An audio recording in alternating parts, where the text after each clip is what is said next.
El impacto de la apocalíptica en la profecía veterotestamentaria. Veterotestamentaria es una expresión con la cual nos referimos al Antiguo Testamento. Cuando hablamos de apocalíptica, una de las primeras expresiones que son comunes, afines a la idea de la apocalíptica, es la escatología. La escatología es una disciplina de la teología sistemática que es muy importante en el contexto de la teología cristiana tardía. La palabra escatología no aparece en el texto bíblico. Es una palabra compuesta por dos raíces griegas, escatos y logos, en donde escatos tiene que ver con el fin y logos, pues un tratado, una palabra, un discurso acerca del fin. Así que escatología tiene que ver con eso, un tratado sobre el fin. Esa palabra no aparece en el Antiguo Testamento, por supuesto, porque estamos hablando en el Antiguo Testamento del hebreo y del arameo. Sin embargo, hay un término que es desconocido por muchos teólogos y muchos comentaristas, que pasa a ser muy relevante para nosotros cuando hablamos de escatología y cuando hablamos de apocalíptica, y que yo quiero rescatar en esta ponencia, es el término aharit, un término que es muy recurrente en el Antiguo Testamento. Ve aharit hayamim, los días postreros, o también entendido como leyom aharón, el día postrero. Es una expresión que es muy recurrente en el Antiguo Testamento, aunque es poco recurrente en los discursos y en los estudios sobre apocalíptica y sobre escatología bíblica. Vamos a usar generalmente el término escatología para referirnos al tiempo final. Pero ve aharib hayamim es los días postreros. Y respecto a los días postreros, a esta expresión que se usa en el Antiguo Testamento, quisiera mencionar por lo menos 5 categorías distintas que tenemos que diferenciar, porque se usa, es muy recurrente la expresión, pero existen diferentes formas de su utilización. Es decir, existen recategorizaciones de la expresión que se van a usar dentro del texto. La primera de ellas es ver ese aharit, ese postrero o día postrero, en la perspectiva del hombre particular, del individuo, de la persona como ente individual. Y es muy recurrente en el texto bíblico, especialmente cuando hace referencia a los reyes. Es muy común en el libro de Reyes, en el libro de Crónicas, que hace mención de los días postreros de David, de los días postreros de Salomón, los días postreros de cada uno de los reyes. Una expresión que vamos a encontrar permanentemente es: los demás hechos de este rey, primeros y postreros, ¿no están acaso escritos en tal libro? Es una escatología individual. Los días postreros o los días finales individuales para referirse a una persona en particular, a una persona específica, por lo cual yo le llamo a esto una escatología particular, una escatología individual. Esa sería la primera categoría que encontramos nosotros en el texto, la utilización de esta expresión. Por otro lado, encontramos nosotros una segunda categoría en la utilización de este concepto, y es lo que yo he llamado una escatología presente en la tierra. Y por escatología presente en la tierra me refiero a los días postreros como los días que sencillamente vienen adelante. La expresión justamente de aharit hayamim es utilizada en el hebreo para referirse a días que están por venir. Y están por venir no necesariamente en una perspectiva catastrófica del fin del mundo, sino sencillamente que están por venir más adelante. De alguna manera sugiere la culminación de un periodo, como si estuviésemos dentro de un periodo y este periodo termina con esos días finales, esos días postreros.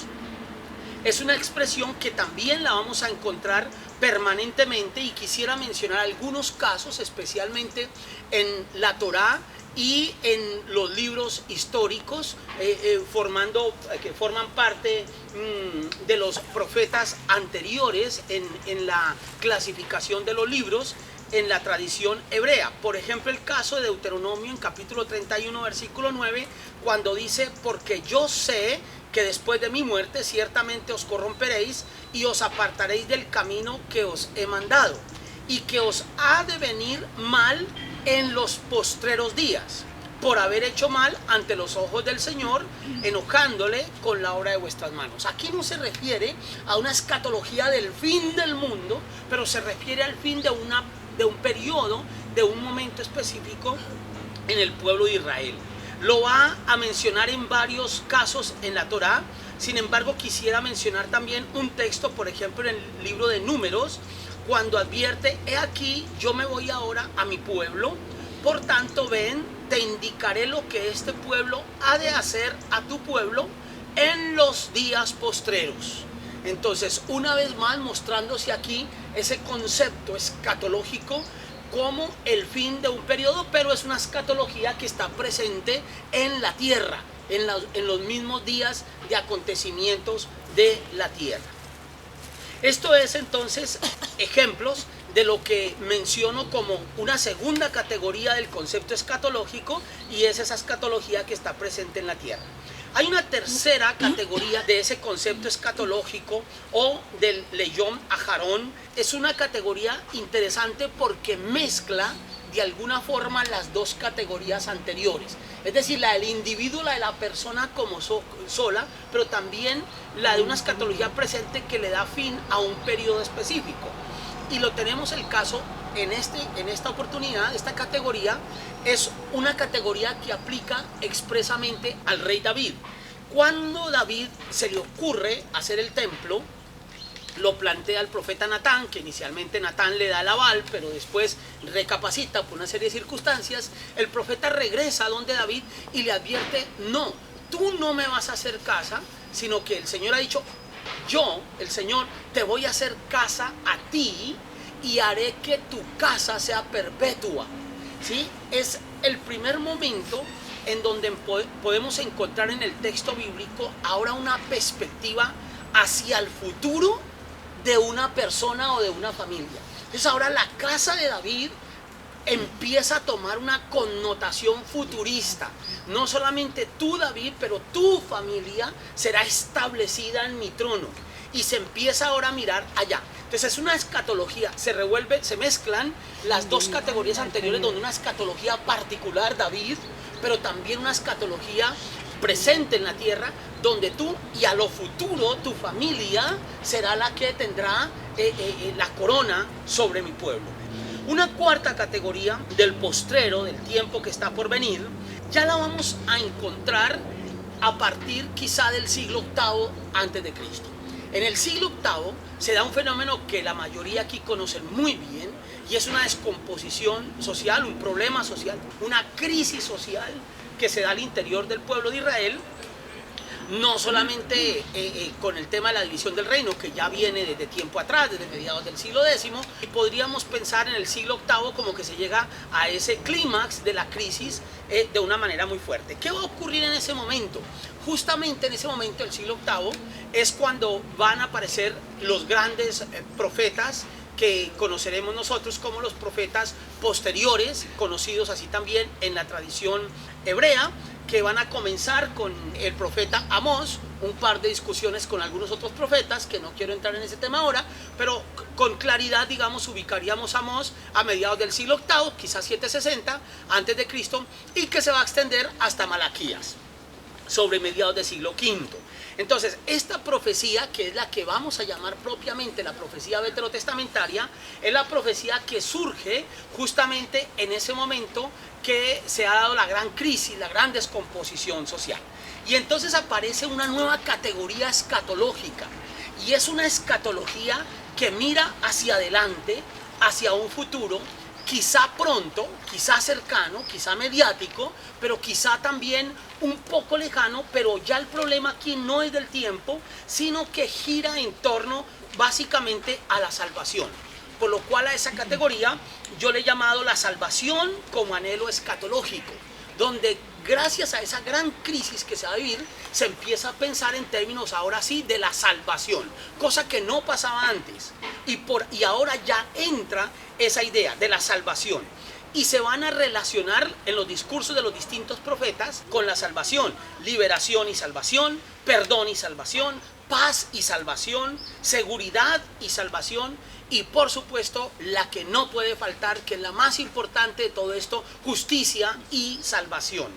Nos damos cuenta que esto surge dentro de un contexto de opresión. El pueblo viene siendo oprimido y entonces comienza la idea de los profetas de una perspectiva futurista de salvación. Y la escatología aquí es fundamentalmente liberadora.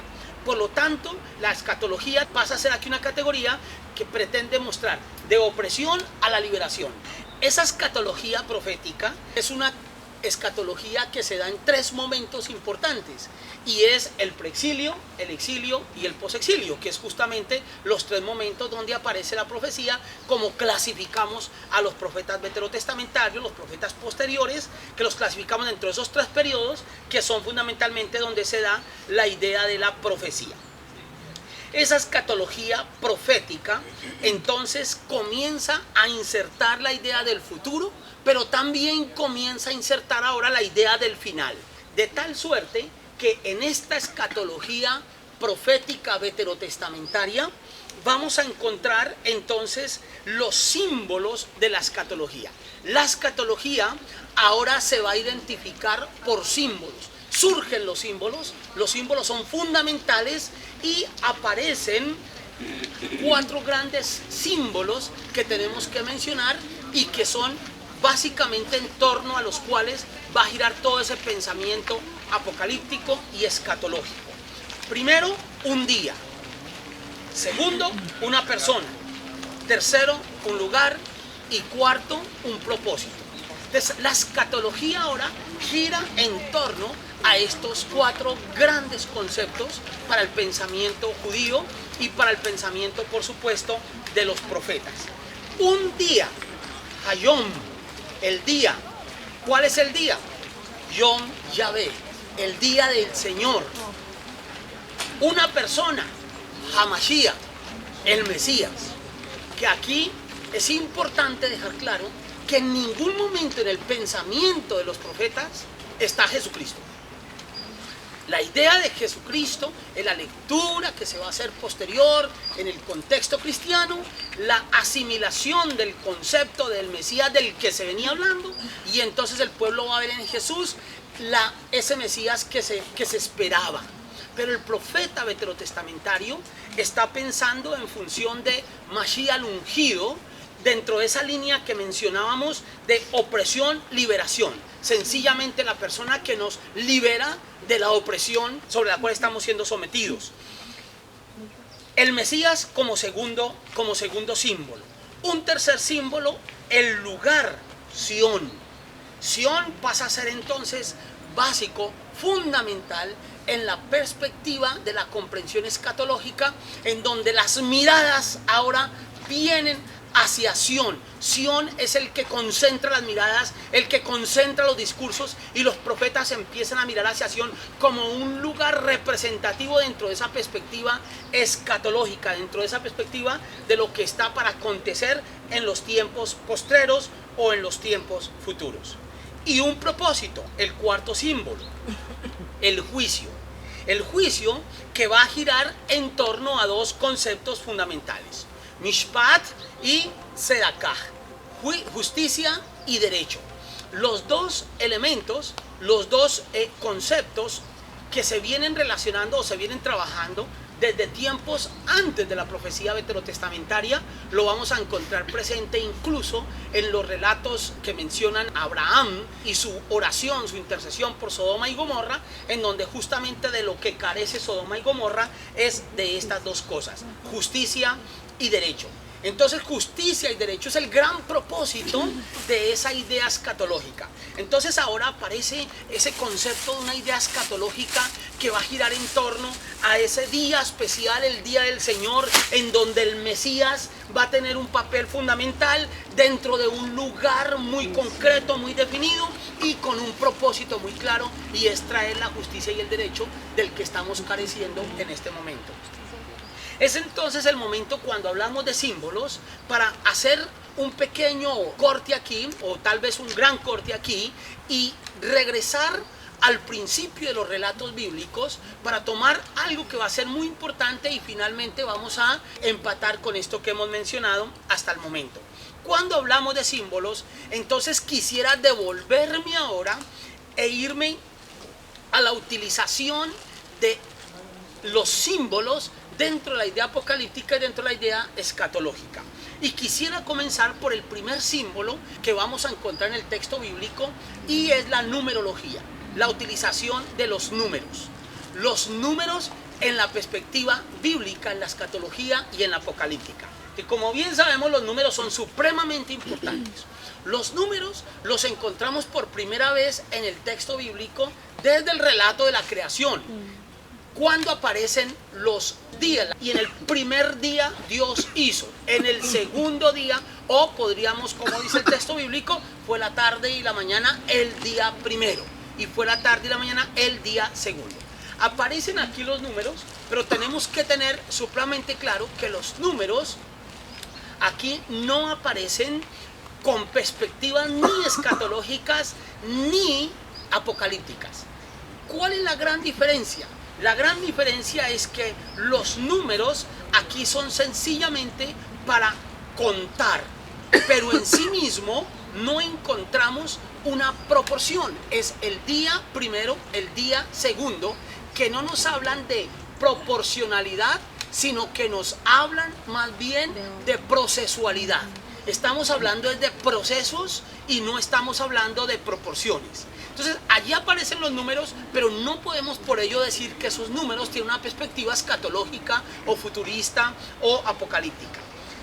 Luego, después del relato de la creación, aparecen nuevamente los números en el arca, cuando se va a construir el arca. Nuevamente aparecen los números, pero ahora vamos a descubrir algo importante, y es que por primera vez los números van a aparecer como proporciones. Entonces el arca deberá tener determinadas medidas, pero ya esas medidas son proporcionales y comienzan a tener una representación fundamental en la comprensión de la escatología y de la apocalíptica tardía. Pero algo más importante que quiero mencionar es que aquí vamos a ver un proceso que se va a dar de la siguiente manera. En la creación aparecen los números, no como proporción, como procesos. Ahora en el arca aparecen los números, pero además de los números aparecen los materiales. Y el material entra a ser simbólico. El arca del que estamos hablando aquí es básicamente el arca de Noé, ¿sí? Las proporciones que se van a dar en la construcción del arca de Noé. Y ahora aparece el material también.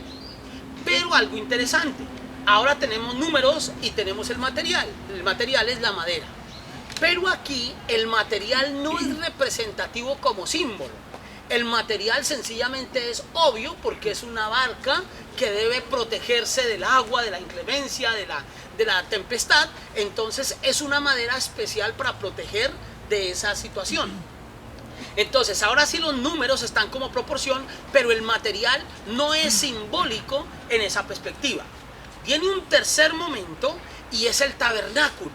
Y cuando llega el tabernáculo, entonces otra vez aparecen los números, va a aparecer el material, pero ahora aparece otro símbolo y son los colores. Entonces tenemos los números con proporcionalidad, que ya nos dan la idea de símbolo, los materiales utilizados ya, ahora sí el material con un símbolo detrás de él, y ahora aparecen los colores. Entonces va a haber un proceso que es secuencial y acumulativo. En la creación los números, en el arca de Noé los números y los materiales, en el tabernáculo los números, los materiales y los colores, y luego aparece entonces el templo. Y en el templo, una vez más se acumula todo esto y aparecen los números, los materiales, los colores y el lugar. Y ya el templo no es en cualquier lugar, es en un lugar que es simbólico, que es importante. Entonces acumulamos todos estos símbolos que se vienen dando y en el templo se concentra todo y se va a representar todo lo que hasta ahora era simbólico y aquí se va a dar. Ahora, el templo, que es el punto a donde llegamos ahora, tenemos que identificar tres momentos importantes. En todo el tiempo que hemos tenido acá en Israel, se nos ha hablado del primer templo, se nos ha hablado del segundo templo. En un momento determinado, hacía yo la aclaración en un contexto en el que estábamos de una de las charlas, que generalmente o tradicionalmente en los estudios cristianos solemos hablar de tres templos, ¿sí? Y aquí no hemos escuchado hablar del tercer templo. Aquí hemos hablado del primero y del segundo. Los tres templos de los que generalmente hablamos nosotros se refieren al primer templo, el de Salomón, el que habría sido construido por Salomón, seguramente en el año 967, de acuerdo a lo que Primero de Reyes nos va a dejar ver respecto al momento en que Salomón comienza a construir el templo en el cuarto año de su reinado. El segundo templo, que solemos denominar nosotros segundo templo, hace referencia al templo de Zorobabel, que va a ser una reconstrucción completa porque el templo está destruido y Zorobabel comienza justamente de los cimientos. Y el tercer templo que denominamos nosotros tradicionalmente es el templo de Herodes. En realidad el templo de Herodes lo que es un desmontar el templo que existía y es volverlo a hacer arriba, pero propiamente no hay otro templo. Entonces por eso se va a estar hablando generalmente del segundo templo y se hablará solo de los dos templos.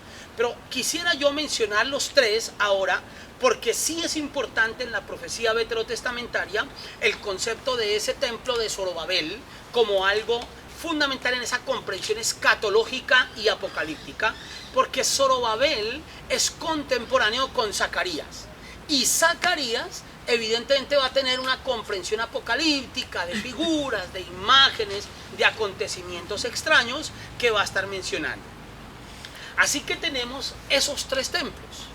Pero ahora yo quisiera ir a un cuarto templo, que es donde quiero empatar esta idea segunda con la primera que manejamos del desarrollo de las categorías escatológicas.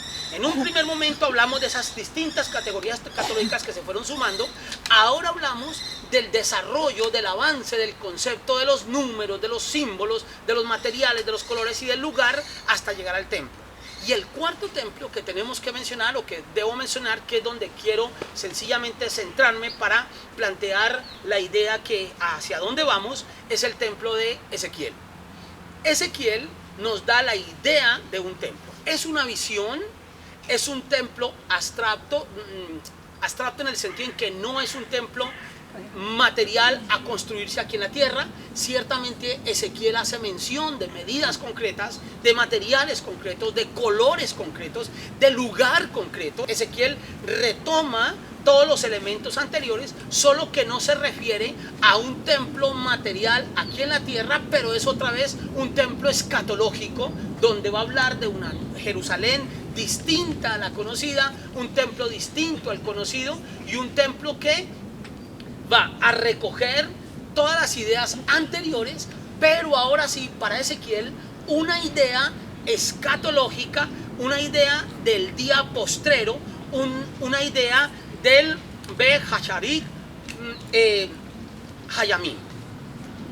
Ezequiel va a trabajar inicialmente con exactamente las mismas proporciones que manejaba el templo de Jerusalén.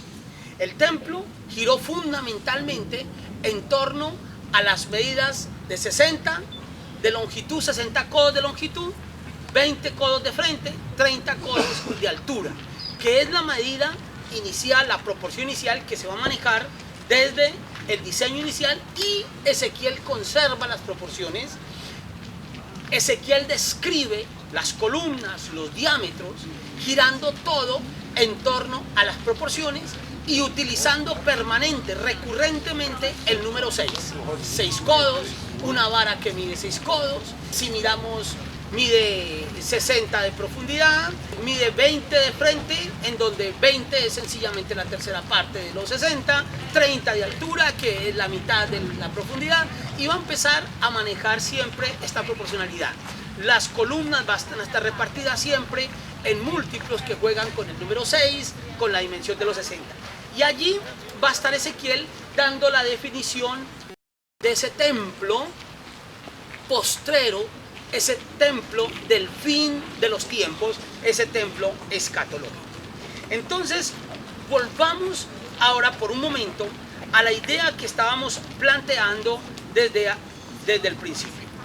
Cuando surge la profecía veterotestamentaria a partir del siglo VIII, como reacción a la opresión que se está viviendo, y entonces una escatología que propone liberación, es una escatología que gira en torno a la liberación, al perdón, a la paz, a la seguridad, a la justicia.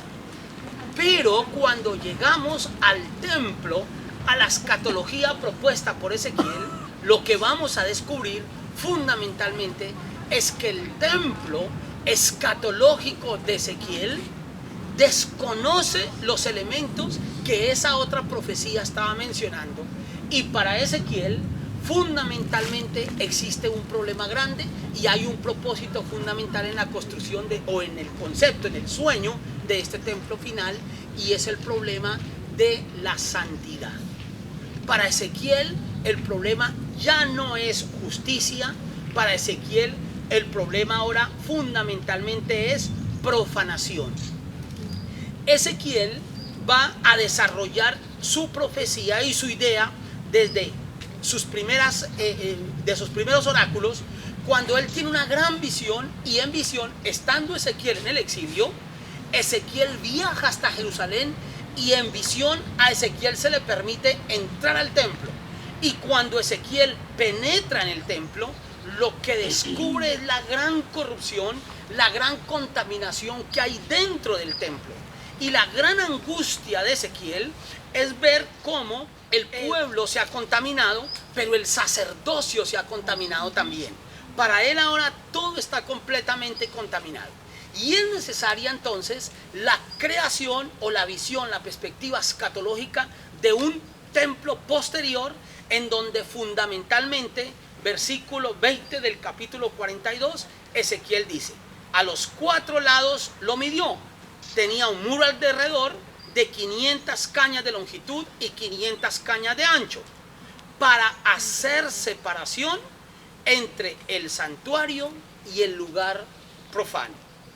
Y después de que hay esa separación, en donde rompe esa proporcionalidad que giraba en torno al 6, ahora propone el número 5, rompiendo esa proporcionalidad que existía, y habla sencillamente de un muro de 500 cañas de ancho que hará separación entre lo profano y el santuario.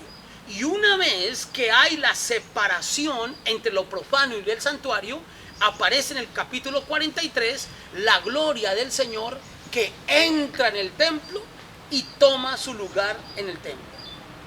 Mientras que para los profetas anteriores a Ezequiel, o incluso también a los que vienen después de Ezequiel, en el tiempo del exilio y en el posexilio, el problema escatológico es un problema de justicia. Para Ezequiel el problema escatológico es un problema de santidad. El problema es sencillamente la ausencia de santidad. Para algunos, para Isaías, para Amós, para los del siglo VIII, también para algunos exílicos y posexílicos, el problema es un problema de falta de justicia. Para Ezequiel el problema es una falta de santidad. Por lo tanto, vamos a encontrar ahora cómo Ezequiel, en el sueño de su templo, utiliza el concepto de la simetría, también hace utilización de la orientación, la puerta que da hacia el oriente. Y entonces, cuando ya algunos han visitado allá el Monte de los Olivos, y esperamos y alcanzamos a visitarlo una vez más antes de irnos, descubriremos que es la única puerta de todas las que están en derredor del muro de Jerusalén que permanece cerrada. Está cerrada por decisión del mundo árabe, pero ha permitido, a partir de ese cerramiento de la puerta, ha permitido una serie de interpretaciones tanto en el cristianismo como en el judaísmo, porque es Ezequiel justamente el que va a advertir que esa puerta permanecerá cerrada hasta que llegue el Mesías. Y entonces el mundo árabe celosamente va a cuidar esa puerta, porque estar abierta puede entrar el Mesías en cualquier momento. Entonces cuidan de esa puerta y permanece cerrada, cosa que es un presagio para las interpretaciones apocalípticas cristianas de que esa puerta, cuando se abra, es justamente la llegada del Mesías, que llega por el oriente, justo por el monte de los olivos, justo por el lugar anunciado por el profeta Ezequiel. Después de la entrada de la gloria de Dios, la puerta será abierta para que por allí entre el Mesías. Pero ¿por qué ahora puede entrar el Mesías y por qué ahora se da el templo? Fundamentalmente porque se ha logrado hacer separación entre lo profano y el santuario, entre lo profano y lo santo. Entonces ahora encontramos una idea escatológica que es fundamental. Y a partir de allí podemos entender fundamentalmente ese impacto de una apocalíptica completamente distinta a los impactos que generalmente producía la apocalíptica. La apocalíptica proponía unos impactos que giraban en torno a la creación de distintas costumbres, que giraba en torno a cambiarse de ropa o a ponerse determinadas ropas, que giraba en torno a la organización de la comunidad de una manera o de otra, que giraba en torno a días de tinieblas o días de circunstancias difíciles, de catástrofes. Pero para Ezequiel, la escatología, el tiempo final, el tiempo postrero, fundamentalmente va a ser por fin la separación de lo profano y lo santo, dando así un aporte completamente diferente y haciendo una propuesta completamente novedosa dentro de la comprensión apocalíptica, escatológica y por supuesto también profética.